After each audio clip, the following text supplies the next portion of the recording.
दिवस महाराष्ट्र शासनाच्या ग्रामविकास विभागाच्या माध्यमातून चालणारं उमेद अभियान आणि विविध अभियानाच्या माध्यमातून बचत गटाचं सक्षमीकरण करण्याच्या दृष्टीनं एक मोठी बाजारपेठ आहे।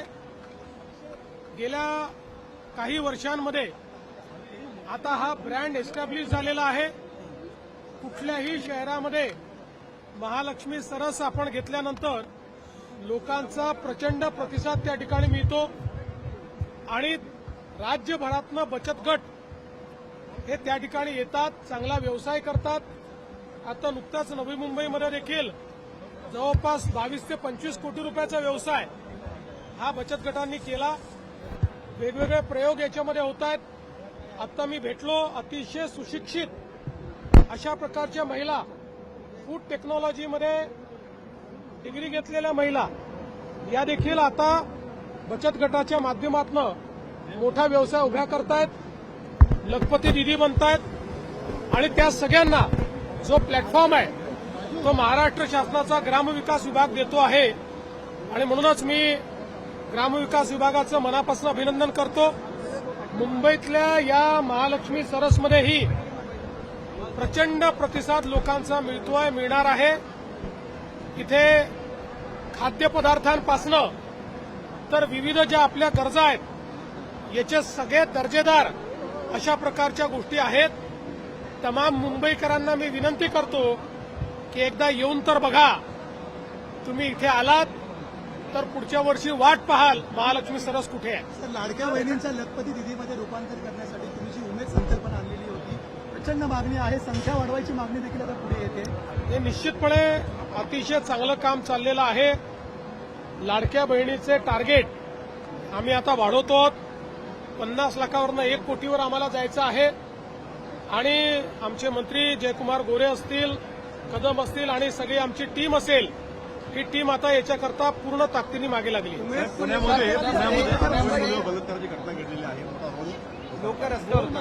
पुणे जिल्ह्यातली जी घटना आहे ही अतिशय निंदनीय, अतिशय दुःखदायी अशा प्रकारची घटना आहे।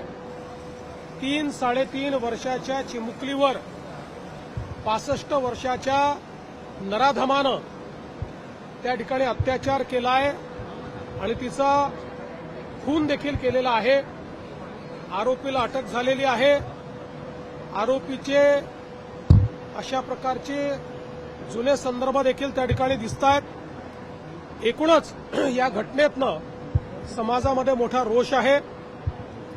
सगळ्यांनाच या घटनेमुळे त्या मुलीच्या बद्दल, त्यांच्या परिवाराबद्दल प्रचंड हळहळ वाटते।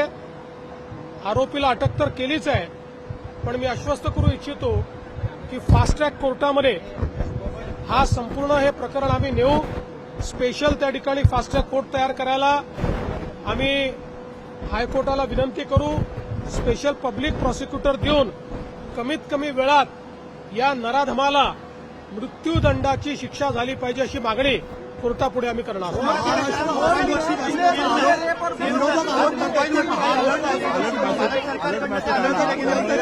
अरे एकावेळी एक जण बोला नाही। विरोधकांनंतर राजकारण करतायत, महाराष्ट्र असुरक्षित आहेत, महिला असुरक्षित। मला असं वाटतं हे इनसेन्सिटिव्ह आहे। प्रत्येक गोष्टीत राजकारण शोधून काढणं यापेक्षा वाईट दुसरं काही असू शकत नाही। काही गोष्टीत तरी संवेदना बाळगली पाहिजे। मला असं वाटतं ठीक आहे ते काय करतायत, पण राज्य सरकार जे केलं पाहिजे ते नक्की करेल।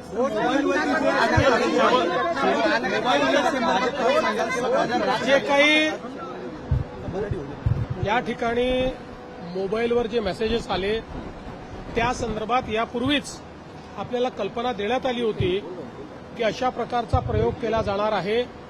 आपल्या सगळ्यांकरता ही आनंदाची गोष्ट आहे की संपूर्ण शुद्ध भारतीय मेक अशा पद्धतीनं ही अलर्ट सिस्टीम तयार झालेली आहे।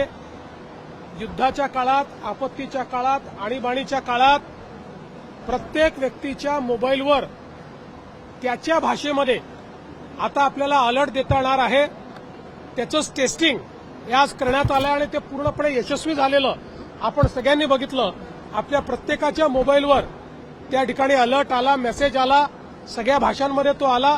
त्यामुळे मला असं वाटतं की भारताने डिझास्टर प्रिपेअर्डनेसमध्ये किंवा युद्धजन्य परिस्थितीमध्ये जो प्रिपेअर्डनेस आहे त्यामध्ये अतिशय उत्तम अशा प्रकारची कामगिरी केली आहे. सर, पंतप्रधान आज पत्र लिहिलेलं आहे. आज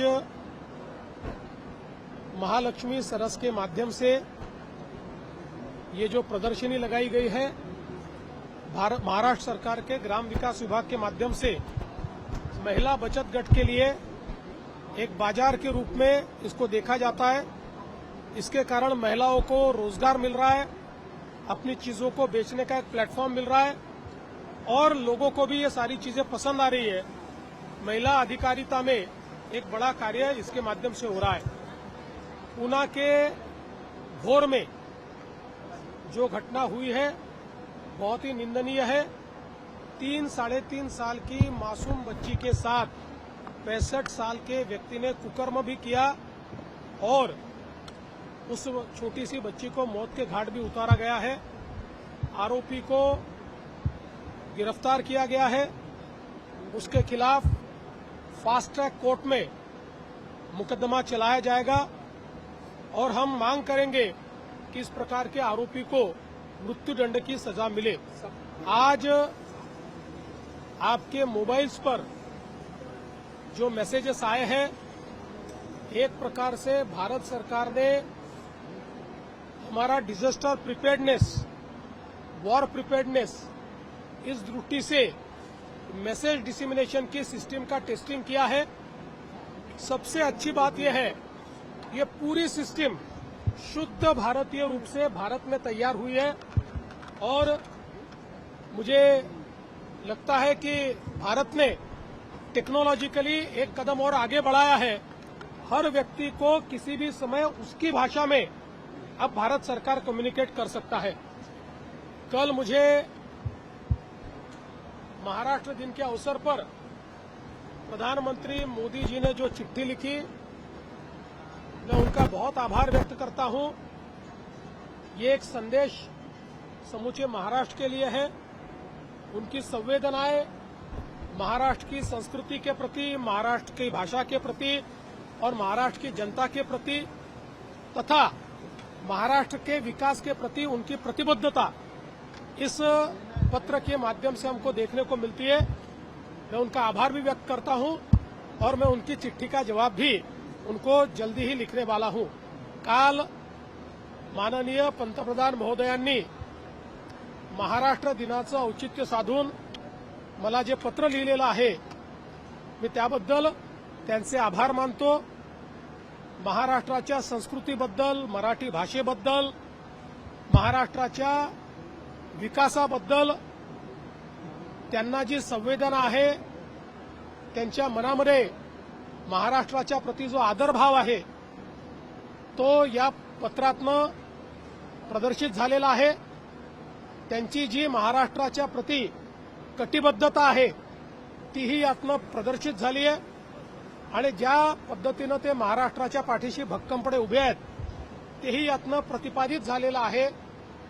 त्यामुळे तमाम महाराष्ट्राच्या जनतेच्या वतीने माननीय पंतप्रधान महोदयांचे मी मनापासून आभार मानतो आणि लवकरच या पत्राचं उत्तर देखील मी त्यांना लेखी पाठवणार आहे.